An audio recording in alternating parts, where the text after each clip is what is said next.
이 시간 되기를 소망합니다.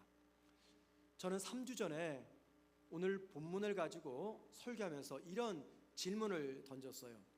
왜 70명으로 구성된 사내들인이 제자들을 체포해서 감옥에 가두었는가?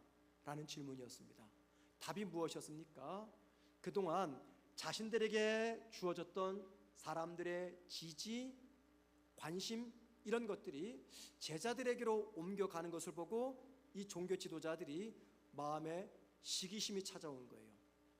이런저런 이유를 들이대고 제자들을 붙잡았지만 결국 그 중심에는 뭐가 있었냐면은 제자들을 향한 시기심이 있었습니다. 그 시기심 때문에 제자들을 붙잡아 감옥에 가둔 거죠. 자, 3주 전과 오늘 같은 본문입니다. 그때 시간상 나누지 못했던 말씀을 전할 텐데 역시 저는 오늘 본문을 가지고 두 가지 질문을 던지고 답을 찾으면서 설교를 진행해 보려고 합니다. 그 두 가지 질문이 뭐냐면 첫 번째, 하나님이 제자들을 감옥에서 구출했어요. 그런데 왜 안전한 곳으로 피신시키지 않고 여전히 위험이 도사리고 있는 성전으로 다시 보낸 것인가?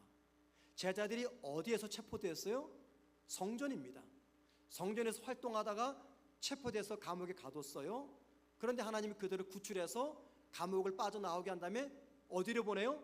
다시 그 성전으로 보냅니다. 왜 그럴까요? 두 번째 질문입니다. 하나님은 그렇다 쳐요.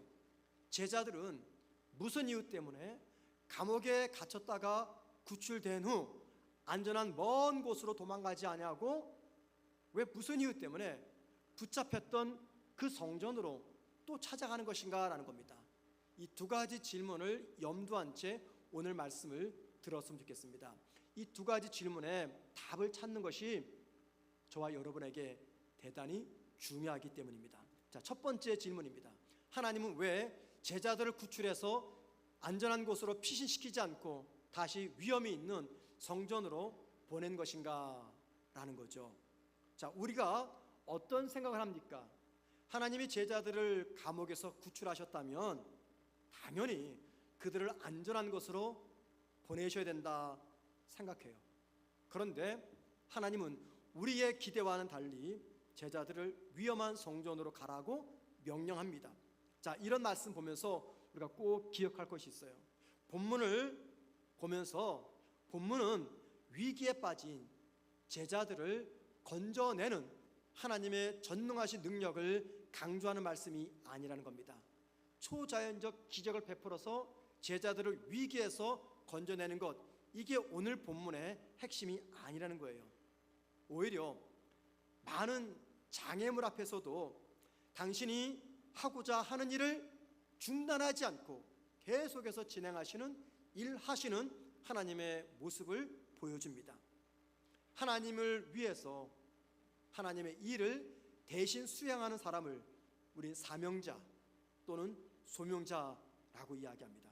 그런데 사명자 또는 소명자가 하나님의 뜻을 성취하기 위해서 고난을 겪게 됩니다.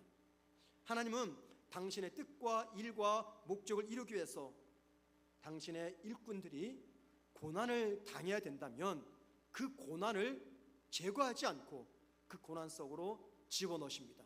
그리고 그 고난과 함께 당신의 일을 만들어 가십니다. 바로 이 이유 때문에 제자들을 감옥에서 구출한 뒤 안전한 곳으로 피신시키지 않고 여전히 위험이 있는 성전으로 다시 보낸 것입니다. 이 이야기는 예수 믿는 그리스도인 저와 여러분에게 중요한 것을 알려줍니다. 그 무엇일까요? 그것은 이 땅을 살아가는 성도들의 최우선적 관심이 무엇이 되어야 되냐라는 것입니다. 여러분은 평소 생활하시면서 무엇을 가장 중요하게 생각하며 살아가십니까? 자녀들이겠죠. 결혼하신 분들은 육신의 건강이죠. 조금씩 쌓여져가는 통장의 잔고입니까? 가장 소중하게 생각하면서 살아가는 것, 그게 무엇입니까? 예수 믿는 그리스도인들은 이 질문에 분명한 답을 가지고 있어야 됩니다. 그런데 오늘 본문은 이 질문에 대해서 무엇이라고 답을 합니까? 예수 믿는 그리스도인들에게 가장 중요한 것은 하나님의 뜻과 하나님의 일이라고 이야기합니다. 그래서 주님도 마태복음 6장 33절에서 이런 말씀하셨어요. 그런즉 너희는 먼저 그의 나라와 의를 구하라. 먼저 그의 나라와 그의 의를 구하라 말씀하셨죠. 그런데 그 맨 앞에 어떤 접속사가 있습니까? 그런즉이라는 접속사가 있습니다. 이 그런즉이라는 접속사는 너희는 먼저 그의 나라와 그의 의를 구하라, 이 말씀과 접속사 앞에 있었던 내용과 대조하는 장면입니다. 그러면 이 33절 앞에 어떤 이야기가 기록되어 있습니까? 사람들은 최우선적인 관심사, 피할 수 없는 운명 같은 것을 먹고 마시고 잠자는 의식주 문제라고 이야기합니다. 이게 33절 이전의 이야기예요. 그런데 주님은 이러한 사실을 부정하시면서 성도에게 최우선적인 관심과 문제는 의식주가 아닌 하나님의 뜻과 하나님의 일을 먼저 구하는 것이라고 이야기합니다. 이 말은 하나님의 뜻과 하나님의 일을 성취하기 위해서라면 인간에게 가장 소중한 이 의식주 문제조차도 하나님의 뜻과 하나님의 일보다 앞설 수 없다는 이야기입니다. 그리고 하나님의 뜻과 하나님의 일을 먼저 구하고 그 일을 위해서 자신을 희생하고 헌신하면 그 결과 우리의 삶을 하나님께서 돌보시며 필요한 것들을 채워주시겠다라고 약속하십니다. 저는 설교를 시작하면서 이런 질문 드렸죠. 왜 하나님이 제자들을 구출한 뒤 안전한 곳으로 보내지 않고 위험이 있는 성전으로 다시 보낸 것인가? 답이 무엇입니까? 그 이유는 제자들을 더 어려운 고난 속으로 집어넣어서라도 하나님께서 이루시고자 하는 하나님의 뜻과 일이 있었기 때문입니다. 자, 두 번째 질문. 하나님은 그렇다 쳐요. 그런데 왜 제자들은 감옥에서 구출된 뒤 멀리 도망가지 않고 어리석게도 또다시 성전으로 찾아간 것입니까? 특별히 오늘 본문 21절 말씀 보면 제자들이 성전을 찾아간 시간을 가리켜 새벽이라고 이야기합니다. 새벽에. 그런데 여러분, 그 당시 이스라엘 사람들 사회 속에서 새벽에라는 표현은 무엇을 의미하는 관용어였냐면은 성전문이 열리는 시간, 그 뜻입니다. 이게 관용어예요. 그래서 이스라엘 사람들은 새벽에 그러면은 뭘 제일 먼저 떠올리냐면 성전문이 열리는 시간이구나, 이걸 떠올린 거예요. 그러니까는 제자들은요 성전문이 열리는 그 시간에 맞추어서 감옥에서 빠져나온 다음에 성전으로 들어간 것입니다. 감옥에서 나왔다면은 얼마나 행색이 초라하겠어요. 씻어야 되고 옷도 갈아입어야 되고 또 밥도 먹어야 되고 이런저런 일을 다 한 다음에 오전에 와도 괜찮잖아요. 그런데 굳이 성전문이 열리는 그 새벽을 찾아갑니다. 왜요? 주님께서 그렇게 하라고 말씀하셨기 때문에. 자, 하나님은 그렇다 쳐요. 그런데 왜 제자들은 이른 새벽부터 성전을 찾아간 것입니까? 한번 여러분 생각해 보세요. 성전문이 열리는 그 시간을 기다렸다가 문이 열리자마자 성전 안으로 들어가는 사람들, 이들이 누굴까요? 오늘 본문과 그 당시 상황을 염두할 때 세 종류의 사람이 아니겠는가 짐작이 됩니다. 첫 번째 사람은요, 자, 전날 제자들이 성전에서 뭐 했습니까? 병을 고치고 귀신을 쫓고 말씀을 전했어요. 그런데 순서가 너무 길다 보니까는 시간이 지나고 성전문이 닫히면서 나에게까지 미처 기회가 오지 않았습니다. 어쩔 수 없이 안타까운 마음으로 집으로 돌아왔어요. 그리고 날이 새기만을 기다리는 겁니다. 밤사이에 제자들이 체포된 것도 모른 채 날이 새겨서 성전 문이 열리면 내가 제일 먼저 달려가서 제자들을 만나겠다, 그런 마음으로 성전을 찾았던 사람들입니다. 두 번째 어떤 사람들일까요? 빨리 성전에 와서 제자들로부터 생명의 복음을 듣고자 했던 사람들입니다. 또 어떤 사람일까요? 여러분, 도대체 어떤 사람들이 이른 새벽에 성전문이 열리자마자 성전으로 들어갑니까? 어떤 사람일까요? 대부분은 인생에 답이 보이지 않는 사람들, 하나님이 붙잡아 주셔야 그날 하루 겨우 살아갈 수 있는 사람들, 그런 사람들이 이른 새벽부터 성전을 찾았던 것입니다. 한마디로 말해서 성전문이 열리는 새벽 시간에 성전을 찾아온 사람들은 육신의 병이든 마음의 병이든 혹은 인생의 크고 작은 문제, 역경, 상처, 아픔 등을 갖고 살았던 사람들입니다. 세상에서는 아무런 희망을 찾지 못하고 성전에 와서 하나님 앞에서 희망을 찾았던 사람들, 제자들이 전하는 복음을 통해서 희망을 품기를 원했던 사람들, 그런 사람들이 성전에 찾아온 겁니다. 하나님이 제자들에게 성전에서 나온 뒤 곧바로 이른 새벽, 감옥에서 나온 뒤 곧바로 이른 새벽 성전으로 가라 하신 이유는 바로 그들에게 복음으로 희망을 주기 위해서입니다.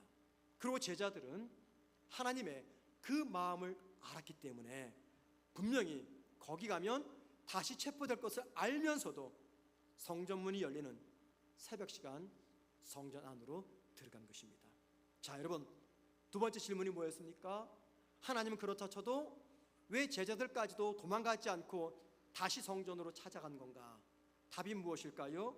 그것은요, 제자들은 이 세상을 향한 하나님의 마음을 알았기 때문입니다. 부모 속속이던 자녀들이 어느 날 바뀝니다. 변합니다. 부모도 깜짝 놀라죠. 어떻게 이런 기적이 일어나는가?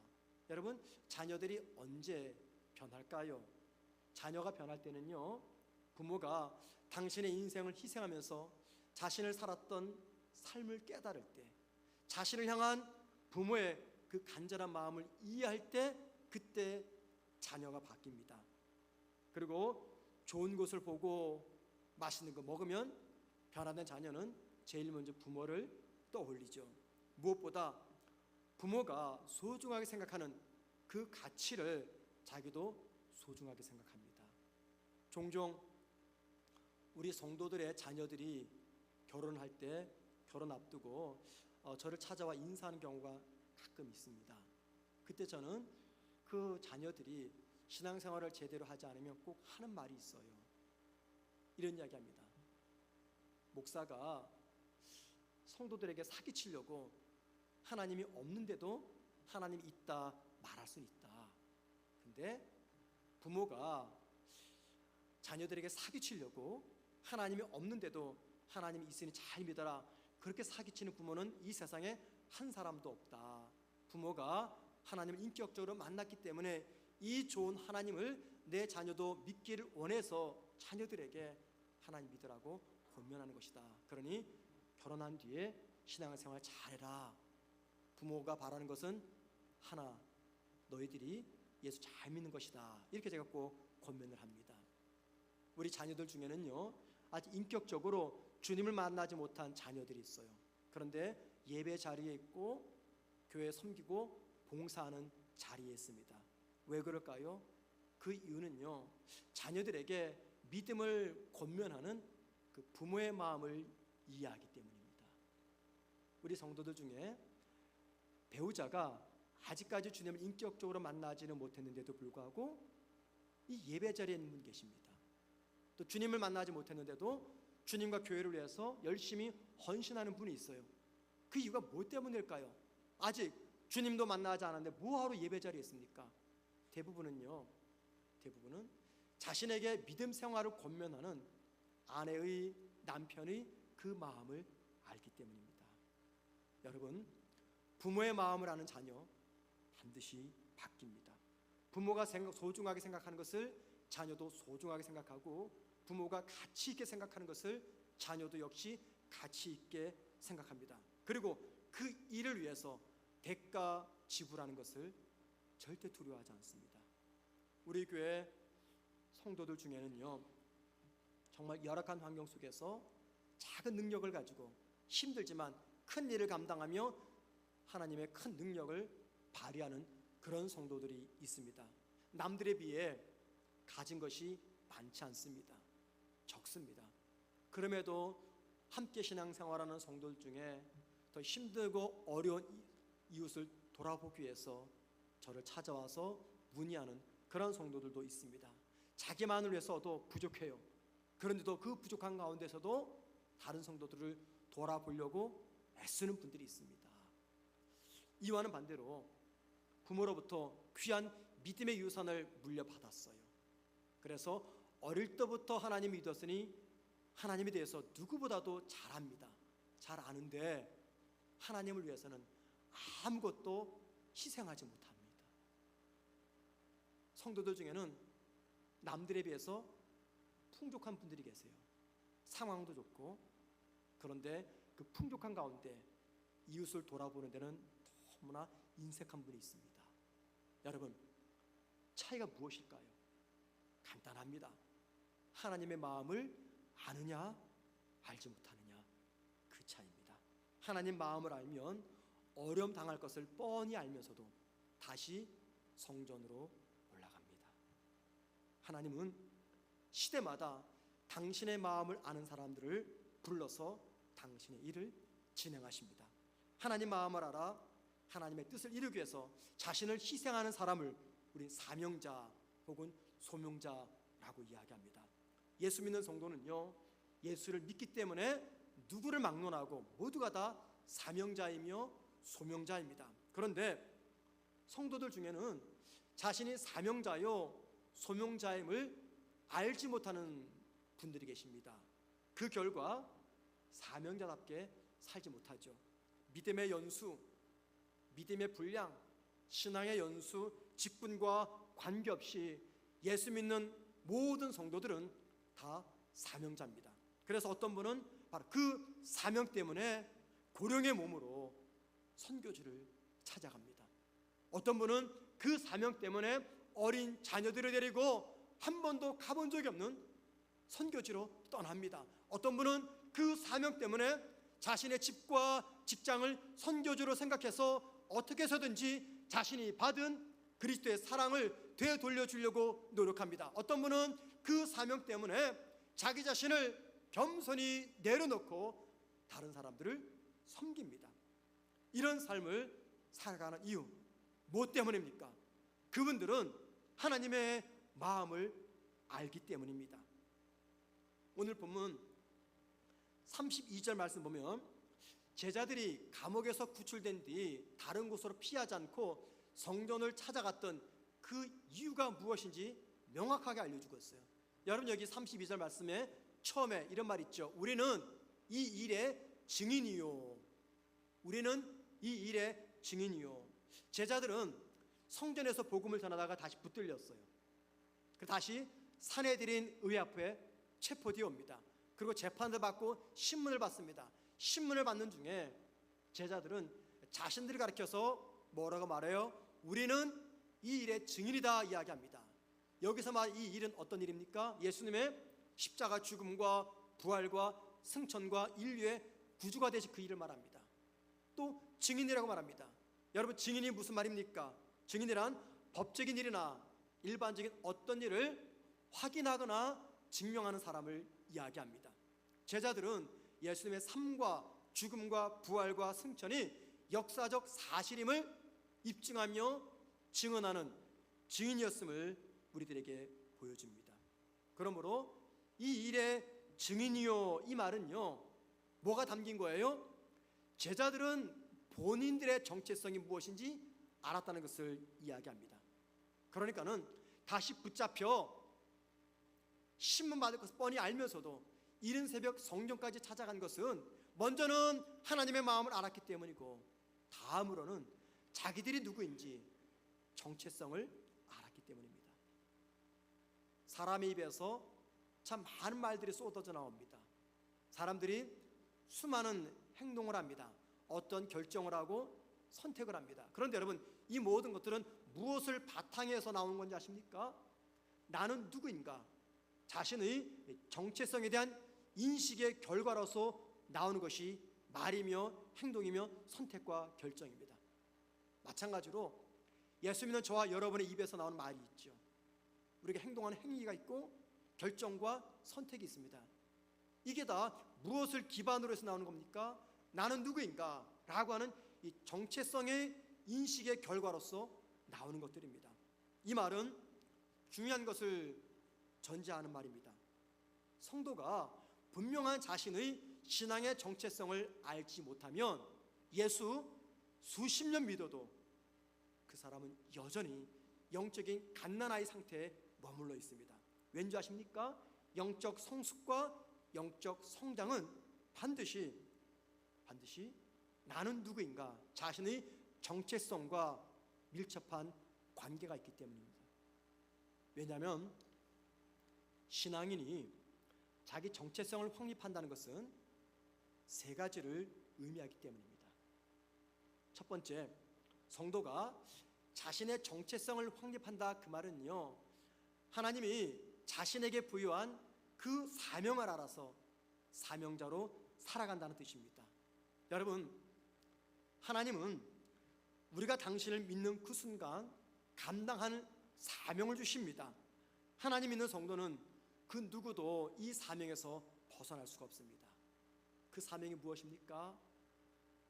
말이든 글로든 혹은 무엇이든 행동으로든 내가 만난 예수, 내가 소유한 하나님의 나라를 증명하는, 증언하는 증인의 사명입니다.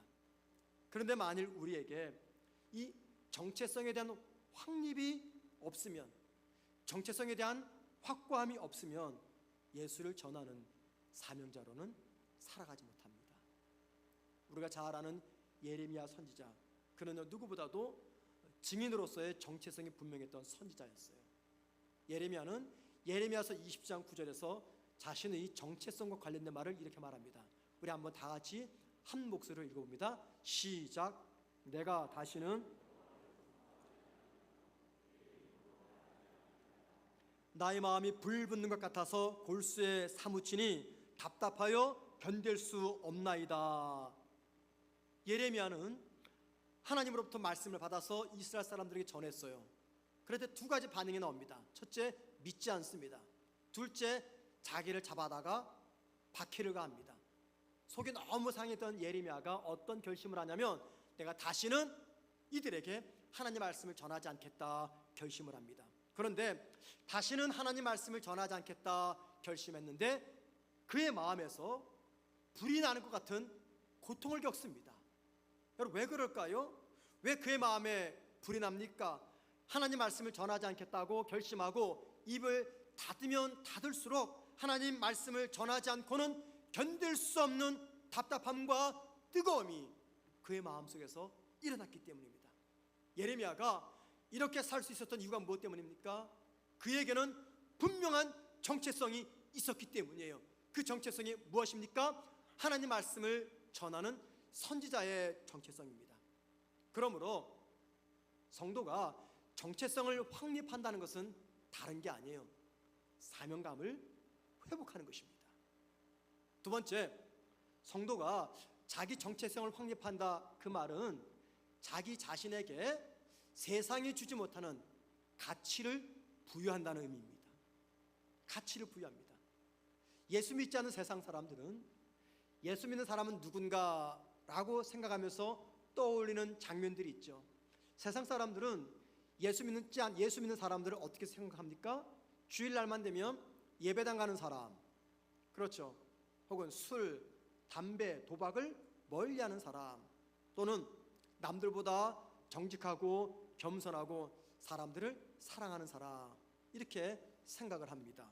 그런데 믿지 않는 사람들이 보편적으로 생각하는 우리 예수 믿는 사람들은 어떤 모습일까요? 어떤 모습을 떠올릴까요?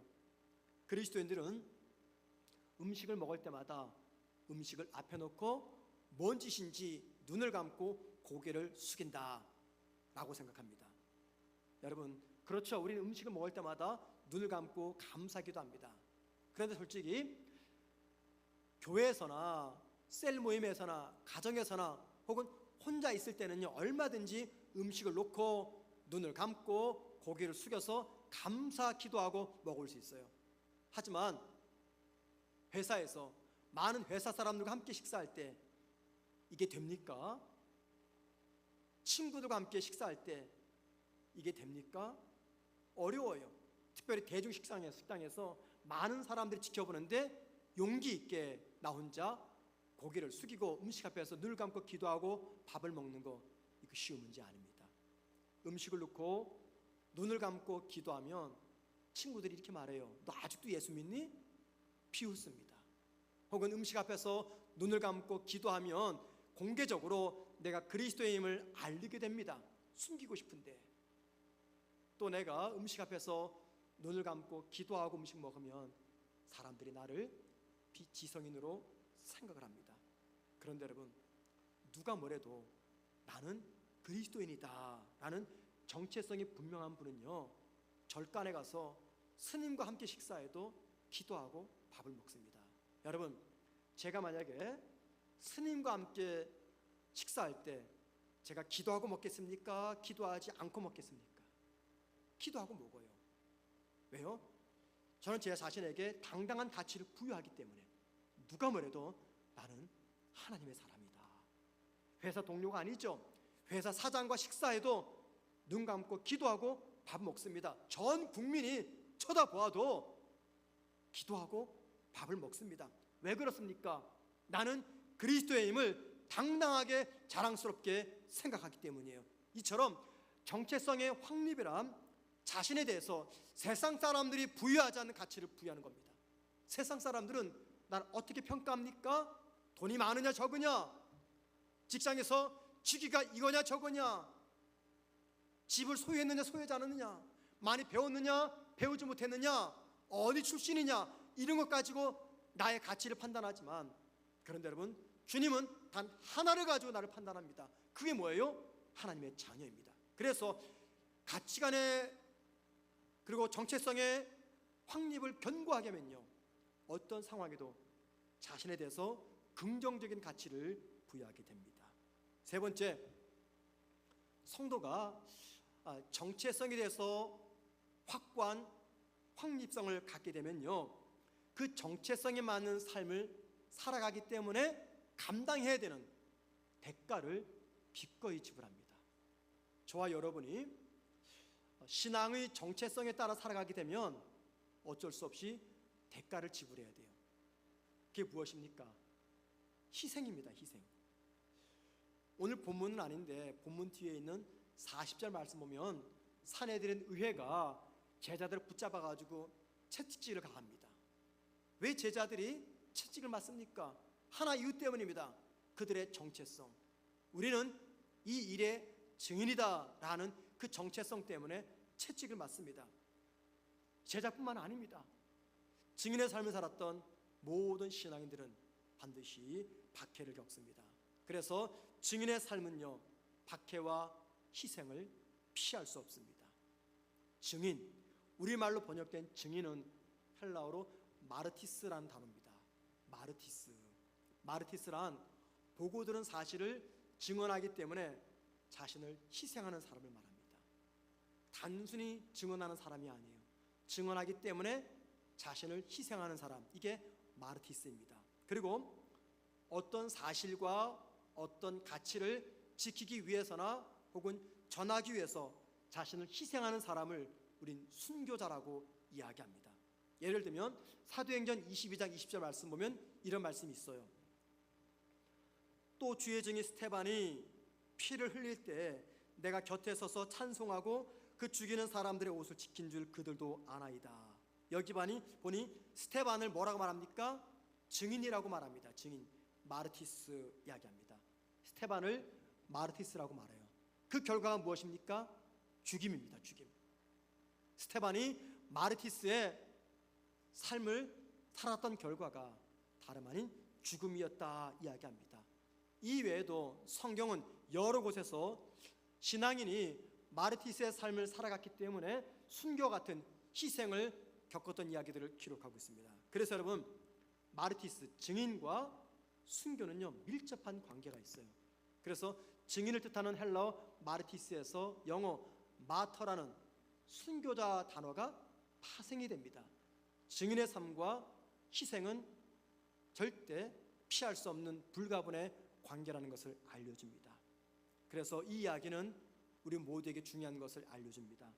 성도인 우리가 증인의 정체성을 갖고 그 정체성에 맞는 삶을 살아가려면 반드시 그에 따른 희생을 치러야 된다는 것입니다. 예수 믿는 나에게 이름이 주어졌습니다. 어떤 이름입니까? 성도 또는 그리스도인이란 이름이 주어졌습니다. 여러분, 이 이름들은 나를 아름답게 포장하는 포장지가 아니죠. 이 이름들은 그 이름에 걸맞는 삶을 살아내야 될 무거운 이름들입니다. 우리가 성도가 되고 그리스도인이 된다는 것은 어떤 삶을 요구합니까? 마르티스의 삶을 요구합니다. 그리고 우리가 무엇을 하든지 누구를 만나든지 상관없이 그 일의 궁극적인 결말은 복음의 마르티스가 되는 것입니다. 그리고 복음의 마르티스가 되려고 한다면 어쩔 수 없이 대가는 지불해야 됩니다. 그래서 다시 말씀드립니다. 정체성을 확립한다는 것은 희생의 대가를 지불하는 것이다 라는 것이죠. 자, 말씀을 정리합니다.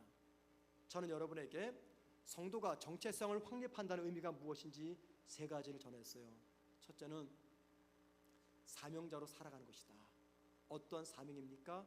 내가 만난 예수를 수단과 방법을 가리지 않고 사람들에게 전하는 사명, 마르티스가 되는 것입니다. 성도가 정체성을 확립하면 세상이 주지 못하는 믿음의 가치를 소유하게 됩니다. 세 번째, 성도가 정체성을 확립하면 마르티스의 삶을 살기 위해서 어떤 희생도 대가 치르는 것도 두려워하지 않게 됩니다. 자, 여러분, 어떤 성도가 이렇게 살아갈까요? 모든 성도가 다 이렇게 살까요? 그러면 목사가 얼마나 기쁘겠습니까? 모두가 다 이렇게 살지 못합니다. 누가 삽니까? 하나님의 마음을 아는 성도, 하나님의 마음을 아는 성도, 이 땅을 향하신, 우리 가정을 향하신, 아직도 예수를 믿지 않는 우리의 불신의 가족을 향하신, 내 믿지 않는 친구를 향하신, 내 직장을 향하신 하나님의 마음을 아는 성도가 이 말씀처럼 정체성을 확립하며 마르티스의 삶을 살아가는 것입니다. 저는 목사입니다. 직업이 목사입니다. 직업이 목사예요. 목사라는 직업 때문에 여러분들이 저에 대한 편견과 오해가 있을 수 있겠다 생각을 합니다. 어떤 오해냐면, 목사는 절대 죄 짓지 않을 거야. 목사는 삶에 어려움이 없을 거야. 왜? 하나님이랑 가까우니까 하나님이 매 순간 도와주니 삶의 고난과 어려움이 없을 거야. 목사는 물질의 고통도 없고 건강의 질병 문제도 없고 자녀들 다 잘 될 거야. 가정도 편안할 거야. 아무런 문제가 없을 거야. 그렇게 오해하십니까? 그 정말 오해입니다. 저도 똑같이 여러분이 겪는 고난의 과정을 지나갑니다. 지금도 지나가고 있어요. 여러분, 1000명이 넘는 성도들이 저를 지켜봅니다. 저 천 목사 어떻게 하나? 저를 지켜봐요. 그리고 성도 한 사람 한 사람 보게 되면은 어떤 분은 이런 문제 때문에 좀 마음이 삐진 것 같아요. 어떤 분은 이 문제 때문에 좀 섭섭해하는 것 같아요. 그럼 목사는 그분을 목양을 해야 될 목양자이기 때문에 그분과 제 관계가 막혀버리면 그분은 믿음이 안 자라요. 담임 목사와 관계가 어그러졌는데 담임 목사의 설교를 듣고 신앙이 자라겠습니까? 절대 안 자라요. 그럼 목사는 긴장하는 겁니다. 하나님, 이거 어떻게 하면 좋겠어요? 저분 마음 풀어줘야지 목양이 되는데, 만약 세상 직장 같으면요, 아유, 당신은 당신 길로 가라, 나는 내 마음대로 살겠다, 그러고 말아요. 근데 여기 직장이 아니잖아요. 교회잖아요.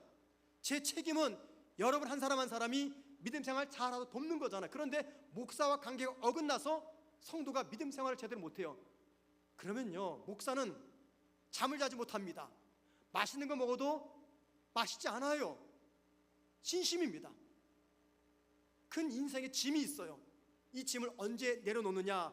목회가 끝나는 순간 내려놓겠죠. 그래서 목회를 다 마치고 은퇴하신 선배 목사님들이 그렇게 부러울 수가 없어요. 빨리 시간 좀 지나가라. 너무 힘들기 때문에. 목사 가정이라고 물질에 문제 없겠습니까? 자식들 문제 없겠어요? 부부관계 문제 없겠습니까? 다 편안할까요? 아니요. 저도 여러분만큼 인생의 고난을 지나갑니다. 지금도 고난의 터널을 지나가고 있어요. 그런데 놀라운 것이 있어요. 뭐냐면 그 인생의 다양한 문제 속에서 제가 함몰되지 않는다는 것입니다. 인생의 문제가 저를 짓누르지 않는다는 거예요. 왜 그럴까요? 문제가 별거 아니어서요? 아니면 제가 능력이 많아서요? 아니면 쌓아둔 재산이 많아서요? 아니죠. 그게 아닙니다. 여전히 저를 짓누르는 인생의 문제가 있지만 한 주간 내내 제가 뭘 갖고 씨름한 줄 아십니까? 여러분에게 전할 하나님의 말씀 때문에 한 주간 씨름을 해요. 말씀을 읽고 묵상하고 썼다가 지웠다가 기도하다가 머리를 끓다가 고민하면서 걱정하면서 염려하면서 한 주간 말씀을 전하는 가운데 저를 짓누르는 인생의 문제들은요, 생각조차 하지 않아요. 여전히 있습니다. 여전히 아파요. 힘들어요. 그런데 한 주간 여러분을 생각하면서 마르티스가 되기 위해서 애쓰며 살아가는 한 주간의 시간 동안에 그 모든 문제들은요, 보이지가 않아요. 날 힘들게 하지 않아요. 비결이 뭔지 아세요? 저에게 힘이 주어지기 때문입니다. 그 힘이 어디서부터 주어집니까? 하늘로부터 주어져요. 언제 그 힘이 주어집니까? 제가 마르티스의 사명을 온전히 감당할 때, 제가 한 주간 동안에 목회 안 하고 설교 준비하지 않고 나가서 운동을 하고 여행 가고 놀면요, 저는 제게 찾아온 근심거리 때문에 살지 못할 거예요. 그런데 한 주간 내내 말씀 앞에 씨름하고 목회하는 과정 속에 저의 대상은 여러분입니다. 어떻게 해서든지 마르티스의 사명을 감당하기 위해서 수고하는 한 주간 동안에 하나님께서 제 삶에 찾아온, 우리 가정에 찾아온 문제들이 생각나지 않도록 저에게 힘을 공급하십니다. 지금 제가 제 자랑질하려고 말씀드린 게 아니에요. 여러분 마찬가지입니다. 어쩌면 여러분 가운데 목사가 오늘도 버거운 설교하는구나, 내 삶에 찾아온 인생의 문제가 너무나 큰데 이거 어떻게 살아갈까, 용기, 위로되는 말씀을 전하지 않고 인생의 무거운 짐 위에다가 또 하나의 짐을 얹어주는구나, 이런 생각하는 분 계십니까? 여러분, 아니에요. 여러분에게는 힘이 필요합니다. 그 힘이 어떻게 주어집니까? 집에서 걱정 근심할 때? 아닙니다. 여러분이 마르티스의 사명을 감당하게 될 때, 그때 하나님이 여러분에게 힘을 주십니다. 마음이 편안하기 때문에, 걱정거리가 없기 때문에 마르티스의 삶을 사는 게 아니에요. 문제는 여전히 있습니다. 그런데 아버지의 마음을 알기 때문에 내 상황이 보이지 않아요. 아버지의 마음을 알기 때문에 내 고난은 생각도 안 나요. 아버지의 마음이 있고 관심이 있고 눈물이 있는 그곳을 찾아가서 내가 마르티스의 사명을 감당하게 되는 것입니다. 그리고 그때 놀라운 변화가 일어나는데 하늘로부터 힘이 주어집니다. 그럼 내 마음속에 세상에 빼앗아가지 못하는 평화가 찾아옵니다. 성도는 그 힘과 평화를 의지해서 힘든 고난의 터널을 지나가는 사람들입니다. 하나님 마음을 아셔야 됩니다. 그리고 나서 마르티스의 삶을 사셔야 됩니다. 이 한 주간 만나는 사람들에게 마르티스의 증인의 삶을 온전히 감당하는 저와 여러분 되기를 주님의 이름으로 축원해 드립니다. 말씀을 기억하면서 우리 함께 찬양하십니다. 오늘 말씀을 잘 담고 있는 귀한 찬양이 있어요. 아버지, 당신의 마음이 있는 곳에.